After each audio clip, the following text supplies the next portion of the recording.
Au Burkina Faso, des avocats commis d'office pour défendre Blaise Compaoré et 13 autres accusés. Nous allons également parler de la Libye, 25 corps découverts dans de nouveaux charniers et puis le sommet de Montpellier. Et après, notre invité est Maître Éric Emmanuel Sosa, avocat au barreau du Togo. Maître, bonjour, vous allez bien? Très bien, merci. Allez, le procès de l'assassinat en 1987 lors d'un coup d'État de Thomas Sankara, l'ex-président devenu une icône panafricaine, s'ouvre ce lundi donc devant le tribunal militaire à Ouagadougou, la capitale, 34 ans après la mort du père de la révolution burkinabé. Ce procès suscite des espoirs de vérité et de justice et mettre, comme le titre l'indique, des avocats pour défendre Blaise Compaoré et les 13 autres accusés.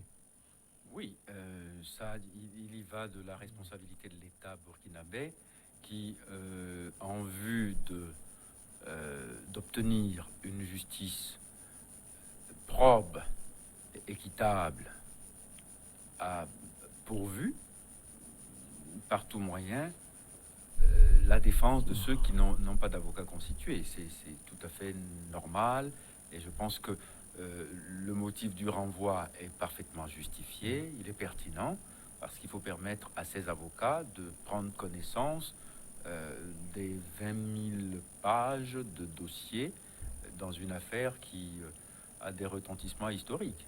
Donc oui, c'est normal que justice se fasse et qu'elle se fasse correctement. Alors, on ne peut pas regretter. Et puis c'est un renvoi à quinzaine, donc 15 jours, c'est même exceptionnel. 15 jours, ça voudra dire que ces avocats-là n'auront plus que ça à faire pendant les 15 prochains jours. Et bon, ils vont s'atteler à la tâche. Je pense qu'on peut leur faire confiance, oui. Alors ça veut dire que la Cour a écouté les requêtes de maître Jean-Pierre Sûr, l'avocat de Blaise Compaoré. Non, maître Pierre-Olivier Sûr. Pierre-Olivier Sûr. Non, ça n'a rien à voir. Ce n'est pas du tout une requête de maître Pierre-Olivier Sûr, dont la Constitution n'a pas été actée. Parce que pour être entendu devant la Cour, il faut au moins avoir été constitué. Bon, il n'est pas, que je sache, constitué pour la défense de Monsieur Blaise Compaoré. Bon, il est son avocat, bon, on va dire son avocat naturel, parce que dans beaucoup d'instances, il le défend. Il défend également son frère François Compaoré.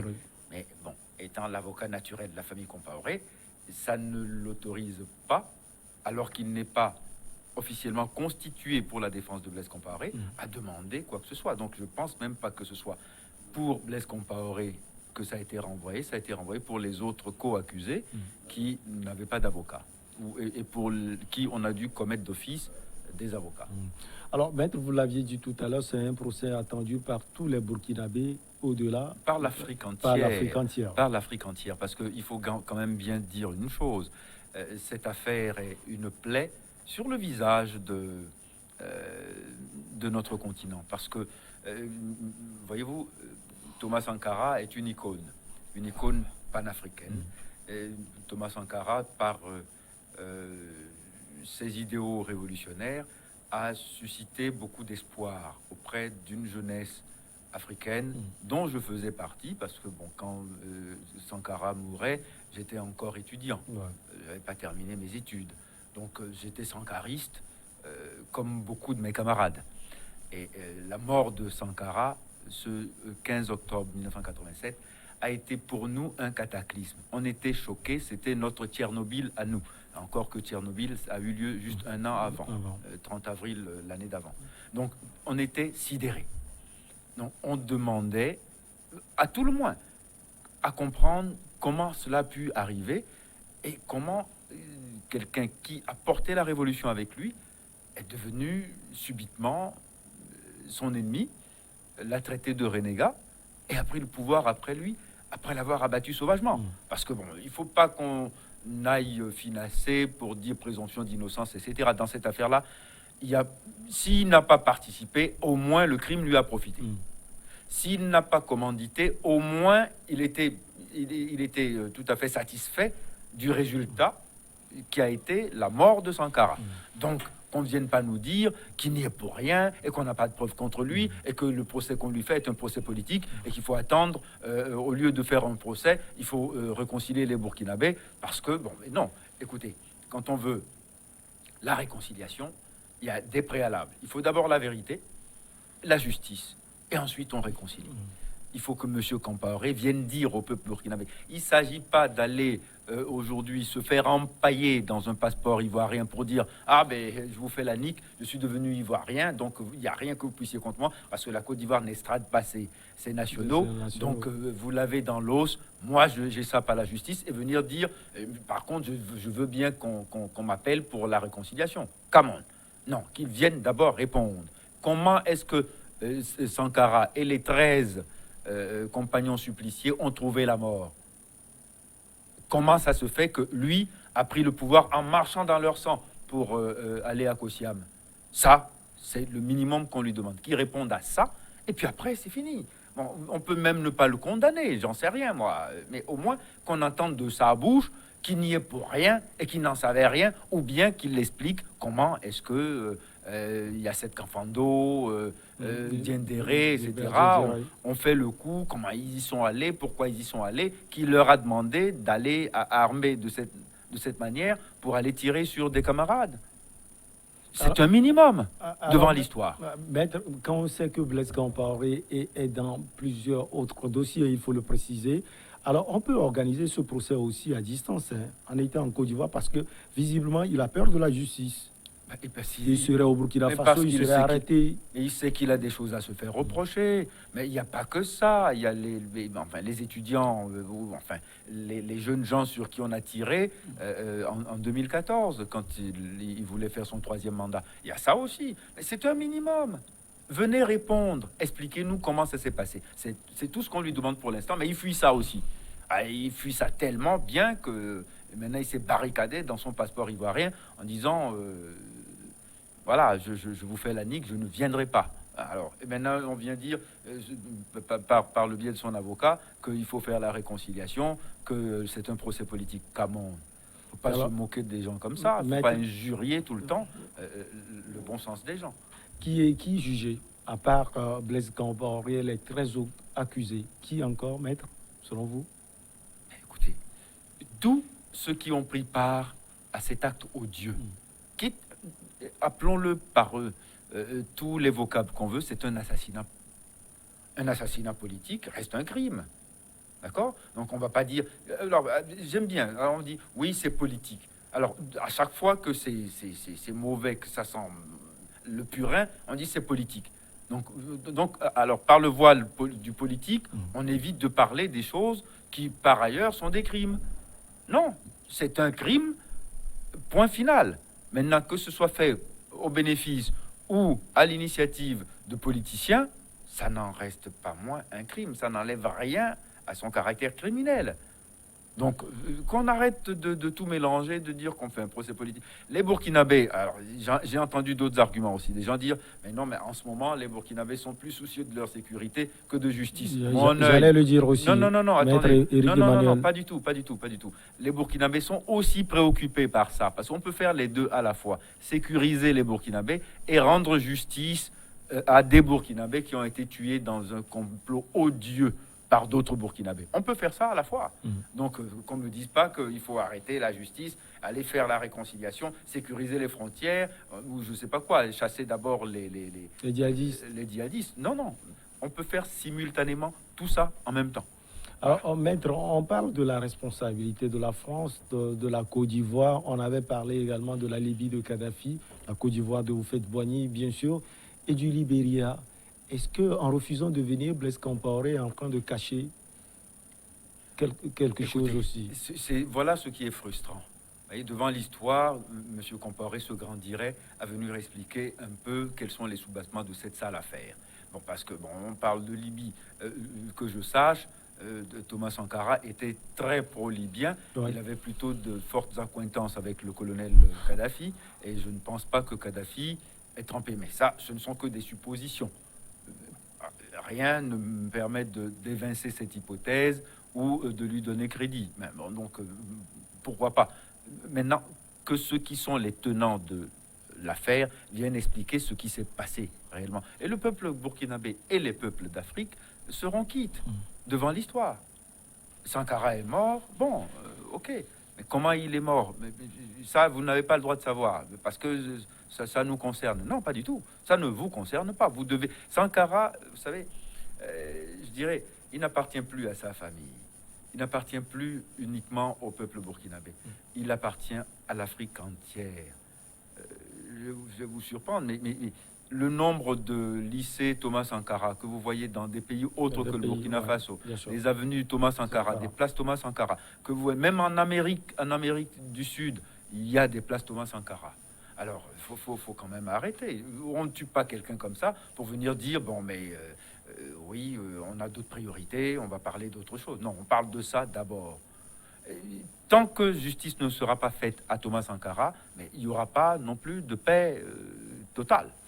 À l'absence de Hyacinthe Kafando et de Blaise Compaoré, il y a Gilbert Diendéré. Et d'autres aussi. Et d'autres, vous savez, également. C'est parce qu'on est sous fifre qu'on est moins sachant de la réalité. Hein. Et ils étaient là, ils ont pris part au feu, et ils peuvent dire qui leur a donné l'ordre de tirer. On en tirera les conséquences qu'on peut, juridiquement en tout cas. Hein. Mais bon...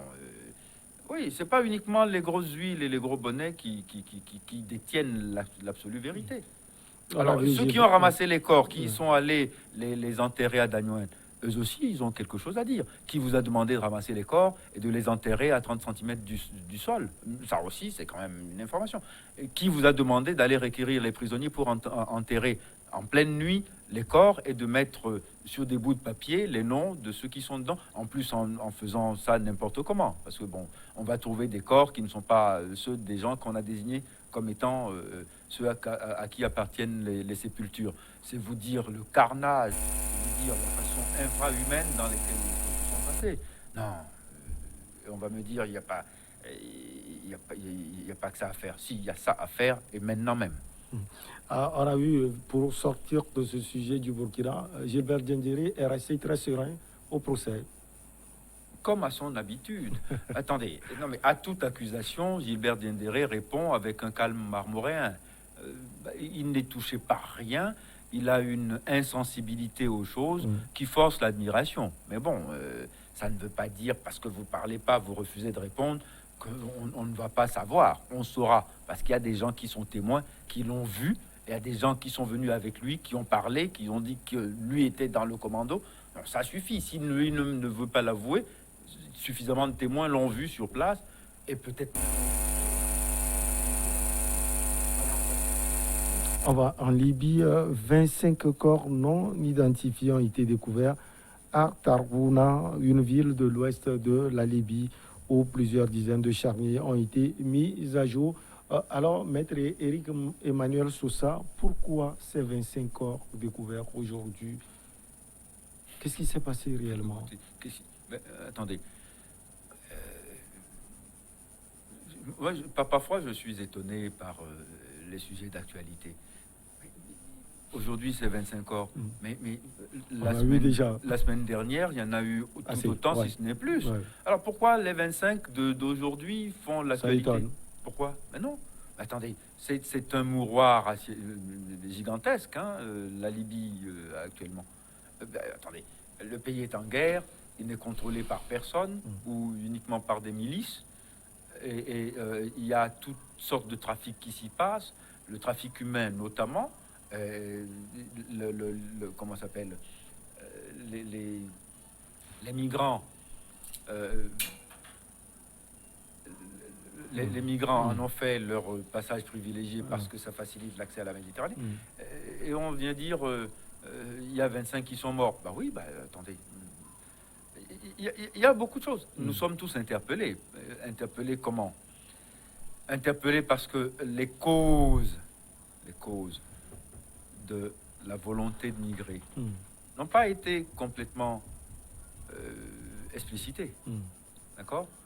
Quand les gens n'ont plus d'espoir là où ils sont, quand ils n'ont pas de travail, quand ils sont éduqués mais de façon peu satisfaisante, quand ils n'ont aucune perspective d'avenir, ils ont envie d'aller Voir ailleurs.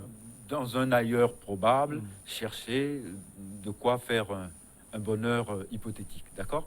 Et quand on leur dit que en traversant la Méditerranée, on peut trouver ce tel Dorado, il y en a qui y croient. Certains sont plus, allez, fatalistes ou stoïques, ils acceptent leur sort là où ils sont.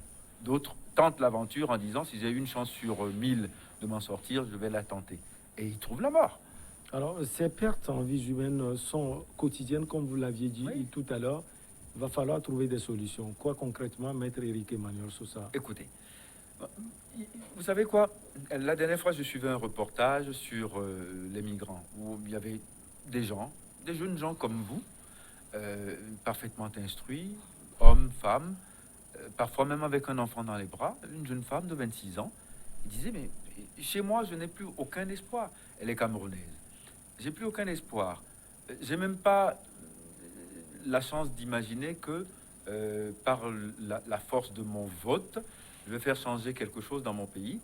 J'ai étudié, j'ai des diplômes, mais je ne peux pas m'en servir parce que j'ai l'impression que personne ne les considère dans le pays où je suis. Il y a des gens qui sont dans mon quartier qui n'ont absolument aucun diplôme, qui s'en sortent parce que ils sont affiliés au parti au pouvoir, donc ils ont des facilités que moi je n'aurai jamais. Donc je préfère aller tenter ma chance ailleurs. Vous avez tout un...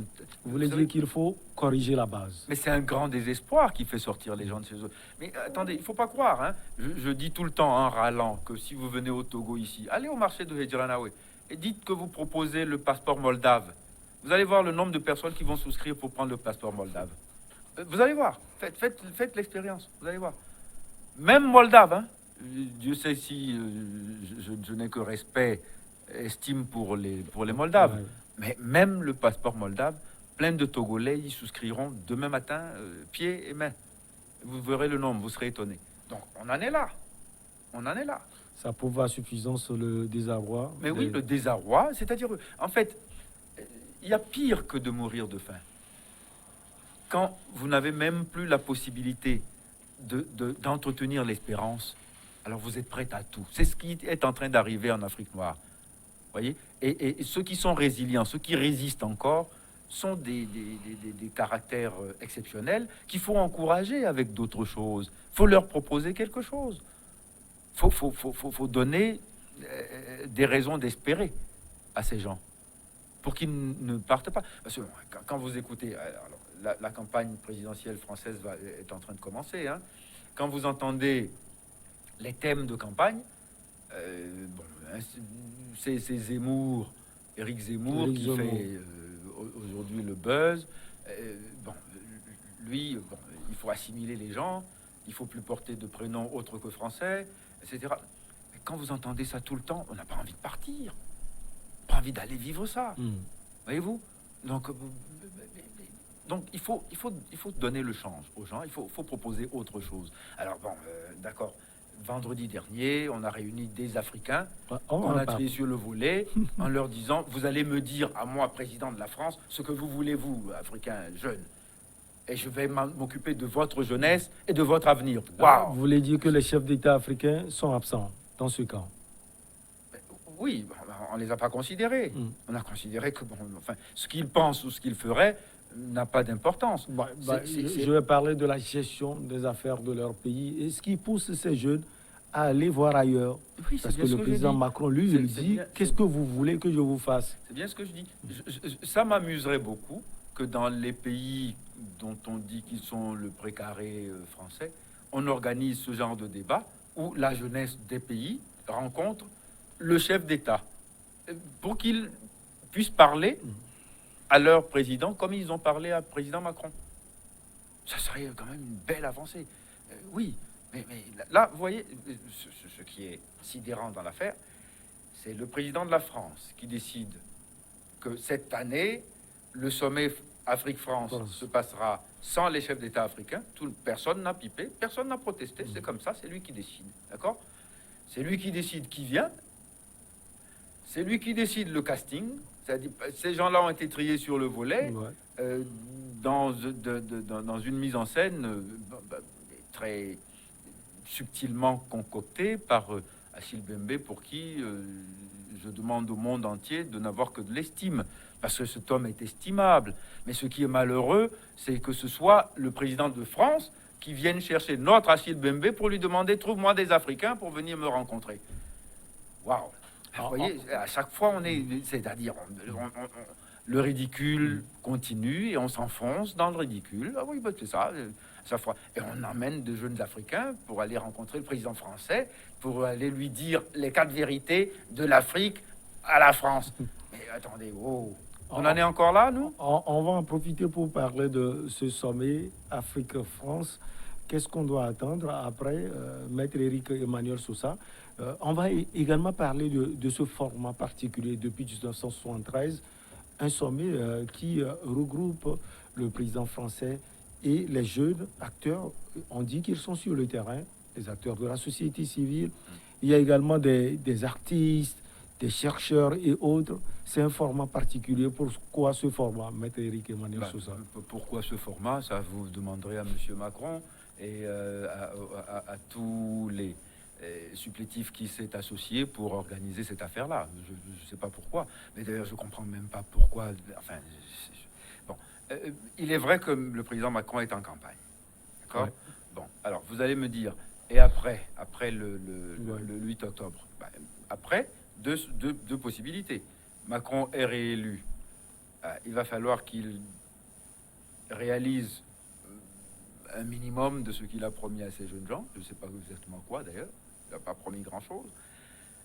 Ou Macron n'est pas réélu et celui qui va le remplacer va trouver peut-être mieux saillant de remettre en selle la formule habituelle. On se réunit entre chefs d'État et on parle des choses de l'Afrique. Moi, c'est toujours ça qui me sidère. On se rencontre en France pour parler des problèmes de l'Afrique. On se rencontre en France. On rencontre le président de la France, hein, uniquement, pour parler des choses de tout un continent, quoi. Vous comprenez? C'est-à-dire, si on prend ces pays-là, hein, il y en a beaucoup qui sont plus grands que la France, géographiquement, qui sont plus peuplés que la France. Mais c'est en France qu'on va parler de comment ils vont être gérés, de leur avenir, à chaque fois, les bras m'en tombent. C'est-à-dire que l'idée même me paraît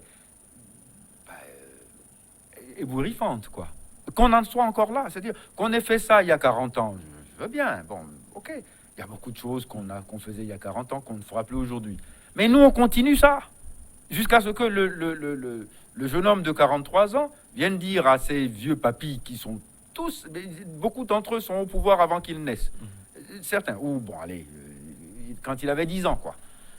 Il leur dit, non, moi, je veux plus vous voir. Je veux voir vos enfants et votre jeunesse. Et puis, bon, on laisse aller notre jeunesse pour qu'elle aille dire au président de France quels sont ses problèmes. Il ne les dit pas à nous. Il les dit au président de France. Voyez-vous? La seule chose, à la limite, en tant que jeune Africain, que j'imagine devoir demander au président de la France, c'est de me faciliter des visas si j'ai envie d'aller étudier en France, j'ai envie d'aller découvrir des choses. C'est peut-être la seule chose que je lui demanderai, mais pas de s'occuper de la démocratie, de l'éducation et de la santé de mon pays. Non, pas même de reconnaître que l'histoire coloniale a été un cataclysme. Je ne lui demande pas de reconnaître ça. Moi, je dis que la colonisation a été un cataclysme. Et j'explique pourquoi, en tant qu'Africain. Et ça me suffit, qu'il le comprenne ou qu'il l'accepte ou pas, ça, c'est pas mon problème. Alors, je vais lui demander pardon. Alors, si, exiger de lui qu'il demande pardon. Ça va nous avancer à quoi? Qui demande pardon? Macron dit, je vous demande pardon au nom du peuple français pour toutes les barbaries que la colonisation a représentées. Ce que Galeni a fait, je demande pardon pour Tiaroy, je demande pardon. Et puis après quoi? Dites-moi, on gagne quoi avec ça?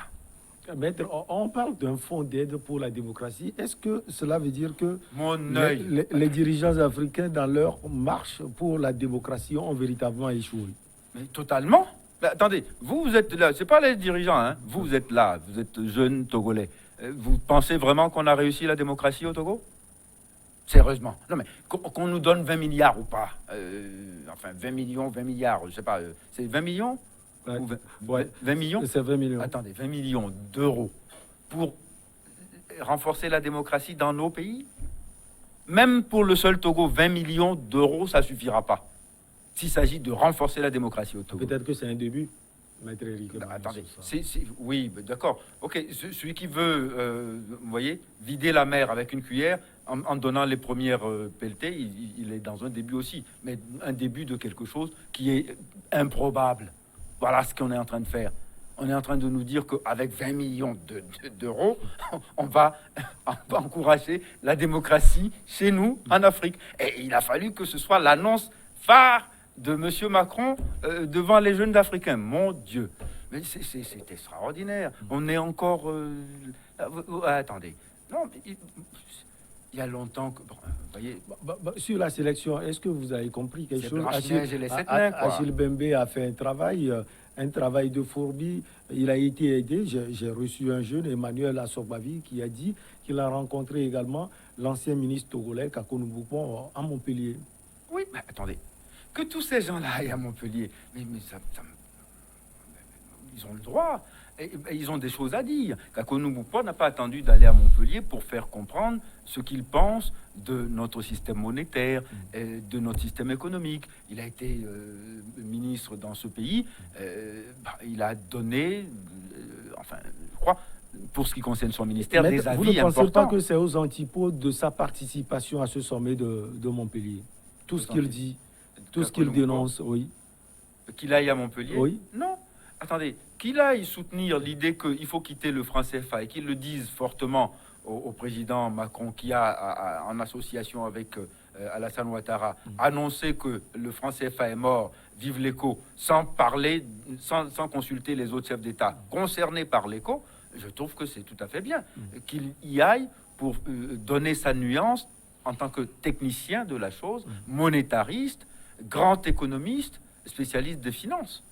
Il aurait participé également à la sélection des jeunes du continent. Oui, vous l'avez appris? Attendez, on lui demande de ramener autour de lui des jeunes Africains qu'il pense suffisamment éloquents, sortables, bon gendre ou bonne bru pour venir faire un casting présentable devant le roi de France. Il y souscrit, il n'a rien fait de mal. Il a fait le casting qu'on lui a demandé de faire. Mais c'est le but. La visée. Maintenant, demain, qu'est-ce qu'on va en faire de ça? Ouais.